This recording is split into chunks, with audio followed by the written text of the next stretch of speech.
Very good morning to one and all. Good morning Himachal.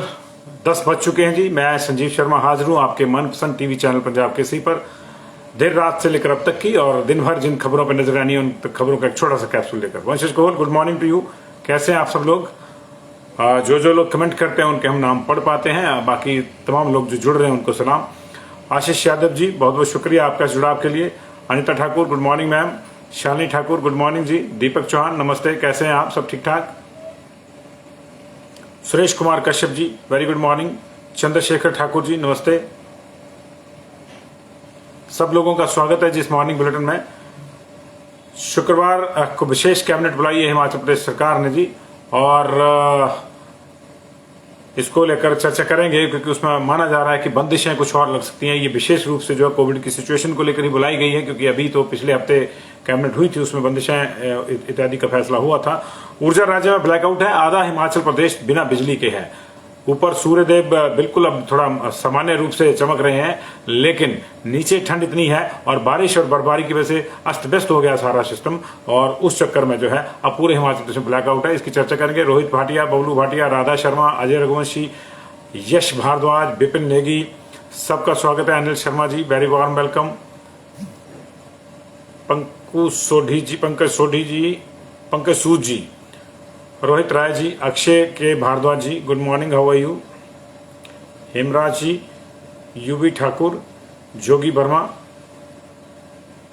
Akshay, Hemraj, Ravi Rajput ji, JMBB Chaupal, Gopal Chambyal, Vanshij Kohal, thank you very much. बहुत से लोगों के message दिखना मुझे जो है बंद हो गए हैं, तो बहुत बहुत शुक्रिया जी तमाम लोगों का।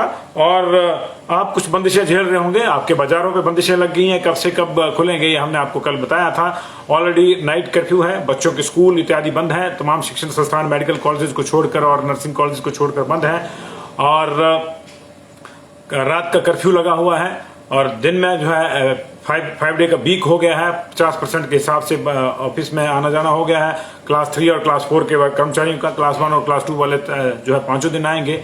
तो इतनी बंदिशों से भी हिमाचल सरकार को लगता है कि शायद अभी बात नहीं बनने वाली, क्योंकि जिस तरह से पीक आ रहा है कोविड का, वो चिंताएं ना सिर्फ हिमाचल सरकार में, आम जनमानस में, बल्कि सारे राज्यों की सरकारों में भी पैदा की हुई है। इसलिए शुक्रवार को एक विशेष कैबिनेट की बैठक बुलाई गई है हिमाचल प्रदेश में, और ऐसी चर्चा है कि उसमें जो है एक नए सिरे से health department, disaster management department और तमाम दूसरे डिपार्टमेंट है उनकी जो है एक रिप्रेजेंटेशन होगी, और उनकी प्रेजेंटेशन के बाद जो है सरकार कुछ और कड़ी बंदिशें लगाने पर फैसला कर सकती है। 3 दिन तक DC और SP के साथ सरकार ने लगातार बैठक की, उसके बाद कुछ बंदिशें लगाई थी। बाजारों का समय तय कर दिया गया था, हालांकि कुछ जिलों में अभी बाजारों का समय तय नहीं है, जैसे जिसमें सबसे बड़ा जिला मंडी है।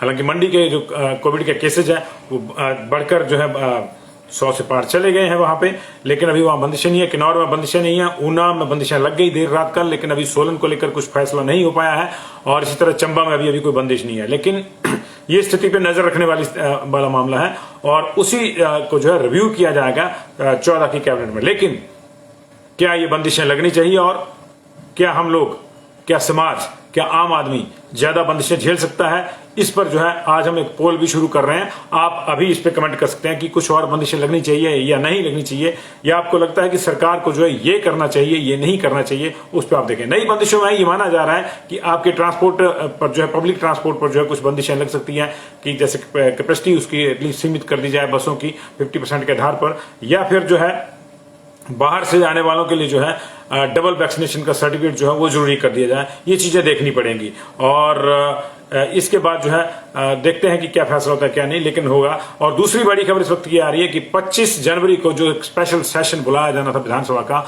वो लगभग अब तय हो गया है कि उसे नहीं बुलाया जाएगा। ये हिमाचल प्रदेश के पूर्ण राज्यत्व दिवस की जो स्वर्ण जयंती है उसके उपलक्ष्य में इसको बुलाया जाना था, लेकिन ये टल सकता है, क्योंकि इस पे सहमति पहले बन गई थी कि 25 को उसको बुलाया जाएगा। लेकिन अब जिस तरह से पूरे देश में कोविड के केसेस बढ़ रहे हैं, प्रदेश में भी कोविड के केसेस बढ़ रहे हैं, कल 7 महीने के बाद 1200 पार हुआ केसेस, 1200 केसेस आए, और अब 4000 से ऊपर हमारे यहाँ जो है एक्टिव केसेज हैं। तो उसके चलते जो है अब ये इसको मनाया जाना संभव नहीं है। आधिकारिक फैसला 1-2 दिन में हो जाएगा, ये हो सकता है कैबिनेट में ही हो इसको लेकर, लेकिन मुझे लगता है कि अब ये टल जाएगा और देखना होगा। लेकिन बड़ा सवाल वही है कि क्या हम पर और बंदिशें लगनी चाहिए या कोई दूसरा हल भी है? 98% लोगों को होम आइसोलेशन दिया है। अगर कोविड का पॉजिटिव होने के बाद हम लोग अपने आप को होम आइसोलेशन में देख सकते हैं, हमारी अपनी देखरेख कर सकते हैं, तो फिर बंदिशों का क्या मतलब है? बंदिशें क्यों लगाई जाए? वहां भी तो हम अपनी देखरेख कर सकते हैं। तो सरकार को सहयोग हमने भी करना है। सरकार को भी कुछ ऐसे फैसले लेने होंगे जो लोगों पर भारी ना पड़े। इसलिए क्या करना चाहिए, क्या नहीं करना चाहिए, अब ये पब्लिक डोमेन में छोड़ देना चाहिए। सरकार की समझ में कुछ नहीं आ रहा, ना पहली लहर में समझ आया ना दूसरी लहर में समझ आया। सरकार ठेके खोलने और ठेके बंद में ही उलझी रही एक लहर में, तो अभी भी कोई समझ में नहीं आ रहा है। कहीं बाजार 6 बजे बंद है, कहीं बाजार 5 बजे बंद है, कहीं बाजार 7:30 बजे बंद है, कहीं बाजार बंद ही नहीं है। कोविड पिक एंड चूज तो नहीं करता, पिक एंड चूज नहीं करता, ये तय है। रात को भी नहीं आता नाइट कर्फ्यू का भी, जो उसको लेकर भी सोशल मीडिया पर जो लोगों की प्रतिक्रिया है, उनसे भी हम इत्तेफाक रखना पड़ेगा हम लोगों को, क्योंकि रात ऐसा नहीं है कि रात को ही आता है, दिन को भी आता है। तो क्या करना चाहिए, क्या नहीं? लोगों के काम धंधे पहले प्रभावित हुए, 2 साल से जो मार झेल रहे थे उससे अभी सीधे भी नहीं हो पाए, बड़ी मुश्किल से फिर से वो लड़खड़ा के खड़े होने शुरू हुए थे, और नई बंदिशें अगर आ जाएंगी तो दिक्कत है। तो ये क्या करना चाहिए, क्या नहीं, ये आप लोग भी इस पे लिखिए जी। और दूसरा जो है, अगली खबर के रुख करते हैं। बिगड़ैल मौसम ने हिमाचल प्रदेश में ब्लैकआउट कर दिया। आधा हिमाचल प्रदेश ब्लैकआउट से जूझ रहा है। लगभग 3722, और राउंड फिगर में हो सकता है कुछ कम सूचना हमारे पास आई है, 4000 भी होते हैं। 3722 ट्रांसफार्मर ठप हो गए। हमारे पास डिटेल इनकी है, बाकी 4000 भी होते हैं। ये सबसे ज्यादा 1000 से ज्यादा ट्रांसफार्मर जो है शिमला जिले में बंद हैं। इसमें से जो है शहर के और ग्रामीण एरिया के 218, रोहडू में 162, चौपाल में 412 ट्रांसफार्मर बंद है, ठियोग में 119, रामपुर में 45, कुमारसैन में 103, डोडरा कोर में 23 ट्रांसफार्मर बंद हो गए हैं। और यहाँ इन इलाकों में अंधेरा पसरा हुआ जी पिछले 2 दिन से। मंडी जिला में 793 ट्रांसफार्मर बंद हुए। इसमें गोहर में सबसे ज्यादा 329, करसोग में 174, जोगिंद्रनगर में 129, सुंदरनगर में 116, बाली चौकी वाले एरिया में जो है 45 ट्रांसफार्मर जो बंद हो गए भारी बर्फबारी और बारिश की वजह से। चंबा में 623 ट्रांसफार्मर जो है वो बंद हैं, और सबसे ज्यादा ट्रांसफार्मर 164 तीसा उपमंडल में बंद हुए हैं। भरमौर में 155, चंबा सदर में 125, सलूनी उपमंडल में 105, डलहौजी उपमंडल में 57 और पांगी उपमंडल में 14 का मतलब कम, ये नहीं है कि कम है, वहां है ही इतने।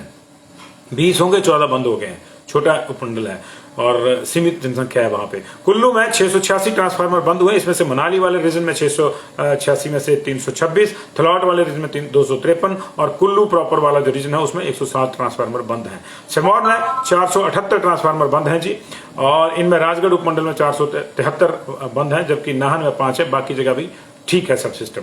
सोलन जिला में 17 ट्रांसफार्मर बंद हुए हैं, इनमें से 12 नालगढ़ वाले एरिया में, 5 कंडाघाट में बंद हुए हैं। किन्नौर में 29 और लाहौल स्पीति में 24 ट्रांसफार्मर बंद हुए हैं।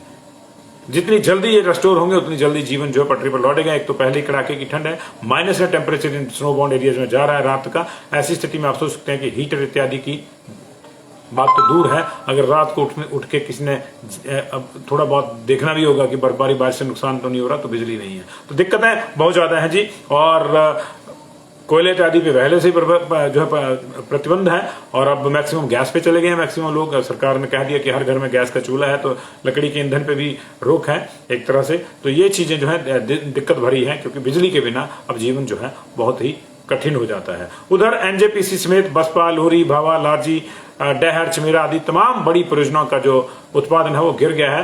कहीं 30% आ गया, कहीं 50% हो गया है। इससे भी जो है बिजली कम उत्पादित हो रही है, और क्योंकि नेशनल ग्रिड को हमने देनी होती है, तो इसका असर जो है हिमाचल से बाहर भी पड़ेगा ब्लैकआउट का, जो खास तौर से एडजॉइनिंग 5 राज्य हैं, पंजाब है, हरियाणा को हम बिजली देते हैं, राजस्थान को बिजली देते हैं, दिल्ली को देते हैं, यूपी को देते हैं, और नेशनल ग्रिड को देते हैं। ये इसका भी असर पड़ेगा इस प्रकार से। तो ये हिमाचल की खबर थी। उधर जो है एक बड़ा हादसा हुआ है जी,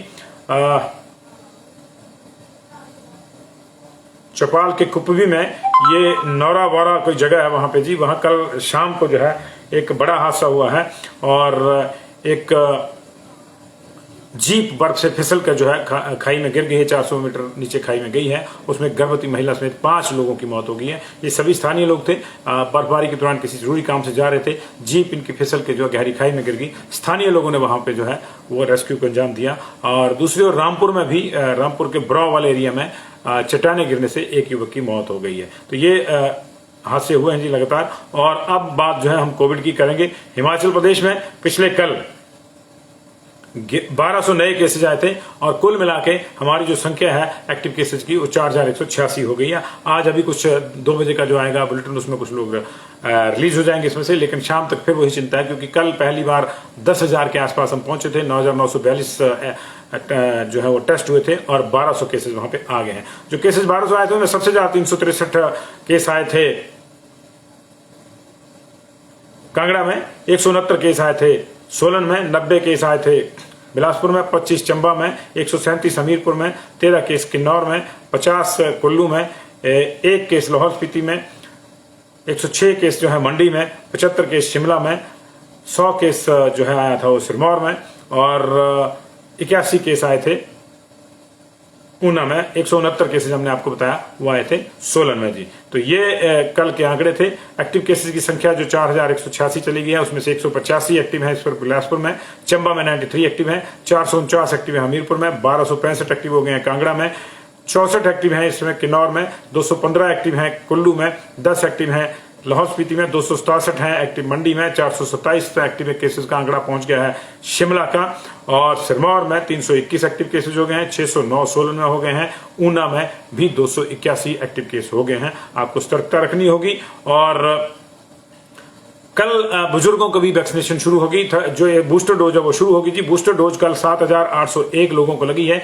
इसमें जो फ्रंटलाइन वर्कर थे वो 5437 हैं जी और 702 लोग जो है वो फ्रंट लाइन वॉरियर्स हैं। हेल्थ केयर वर्कर जो है वो 5,037 हैं। 702 लोग जो है फ्रंट लाइन वॉरियर्स हैं उनको लगी और 2062 ऐसे लोगों को लगी जो 60 साल से ऊपर के बुजुर्ग हैं और जिनको 9 महीने जो है वैक्सीनेट हो गए फुली वैक्सीनेट। सबको तभी लगेगी चाहे वो फ्रंट लाइन वॉरियर्स हैं, चाहे हेल्थ केयर वर्कर हैं, चाहे 60 साल से ऊपर के बुजुर्ग हैं। अगर आपको दूसरी डोज जो है 9 महीने हो गए उसके लगे हुए तो आपको लगेगी। तो 7,000 लोगों को लगी है और ये टारगेट रखा गया है कि अगले 2 दिन के भीतर यानी कल तक तमाम जो किशोर हैं उनका आंकड़ा पूरा कर लिया जाए। जो 3,57,000 के आसपास था उसको पूरा कर लिया जाए वैक्सीनेशन को और इसके लिए भी 1 हफ्ता रखा गया कि जो बूस्टर डोज वाले हैं वो 1 हफ्ते के भीतर जो उनको सारा कर देंगे जी, वैक्सीनेट कर देंगे। लेकिन अभी की स्थितियां जो हैं वो कुछ अलग किस्म की है और हम लोग जो है कुछ राष्ट्रीय परिप्रेक्ष्य की भी बात करेंगे अभी आपसे। देश में जो केसेज हैं वो लगातार बढ़ रहे हैं और पिछले 5 दिन से लगातार 1 लाख से ऊपर, या यूं कह लीजिए कि पिछले 3 दिन से लगातार 1.5 लाख से ऊपर केस आ रहे हैं। 5 दिन से लगातार 1 लाख से ऊपर केस आ रहे हैं। एक्टिव केसेज की संख्या इसके बाद देश में 8 लाख को पार हो गई है। सोमवार को लगातार 5वें दिन 1 लाख से ज्यादा मामले आए, हालांकि रविवार के मुकाबले कम थे। सोमवार को जो है 1,66,000 नए केस आए, रविवार को 1,80,000 जा रहे थे और 276 लोगों की मौत भी हुई है। तो ये चिंता है। सबसे जो ज्यादा परेशानी वाले राज्य हैं वो हमारे राज्य हैं 5 जो हैं महाराष्ट्र और दिल्ली। इसके अलावा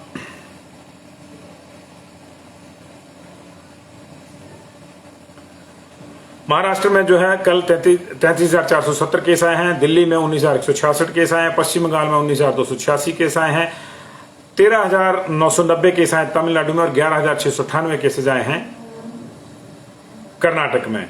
ये स्थितियां जो है कर्नाटक की हैं। बड़ी बड़ी हस्तियां भी जो है अब इसकी चपेट में आई है। रक्षा मंत्री राजनाथ सिंह, भाजपा के राष्ट्रीय अध्यक्ष जेपी नड्डा, बिहार के मुख्यमंत्री नीतीश कुमार ये संक्रमण की चपेट में आ गए। कर्नाटक के मुख्यमंत्री बासवराज बोम्मई ये भी पॉजिटिव आ गए हैं जी। और दिल्ली के एम्स के डायरेक्टर रणदीप गुलेरिया जो हैं वो भी आइसोलेट होने को मजबूर हो गए क्योंकि उनका ड्राइवर पॉजिटिव आया था। दिल्ली पुलिस के 1,000 सिपाही और अफसर जो हैं वो पॉजिटिव आए हैं बीते 24 घंटे में। समस्या ये है कि कहा जा रहा है कि हमारी जो तीसरी लहर है जो शुरू हो चुकी है वो उसमें जब पीक पे जाएगी तो देश में एक ही दिन में 8 लाख से ज्यादा केसेज आएंगे और माना जा रहा है कि हॉस्पिटलाइजेशन भी होगी। अभी तक ये था कि हॉस्पिटलाइजेशन नहीं हो रही, 98% के आसपास लोग जो हैं वो होम आइसोलेशन में, लेकिन ये 2% भी इसलिए ज्यादा हो जाएगा क्योंकि पीक पे 8 लाख केस आएंगे। पहली जो हमारी लहर आई थी, पहली लहर का जो पीक था वो 1 मई 2020 से शुरू हुआ था जी और 8 फरवरी 2021 तक जो है ये रहा था। तो 1 मई 2020 से शुरू होके जो पीक था इसका 16 सितंबर के आसपास आया था। उसमें 97,000 पीक के दौरान पर डे केसेज आ रहे हैं, 97,894 केसेज आ रहे हैं। दूसरी लहर का जो पीक है वो 8 फरवरी से शुरू हुआ था और उसमें 1.25 लाख के आसपास जो है वो केसेज आए थे दूसरी लहर जो आई थी 2020 की। और अब जो तीसरी लहर जो है आई है, तो इसमें हम मान रहे हैं कि फरवरी के पहले वीक में अपने पीक पे होगी पूरे देश में, और 8 लाख केसेस जो है हम लोग एक्सपेक्ट कर रहे हैं। तो ये समस्या जो है इसलिए ज्यादा है, और जाहिर है कि 8 लाख केसेस आएंगे तो उसका 2% भी आप रखेंगे तो ऑटोमेटिकली जो है हॉस्पिटलाइजेशन की जो संख्या है वो ज्यादा हो जाएगी।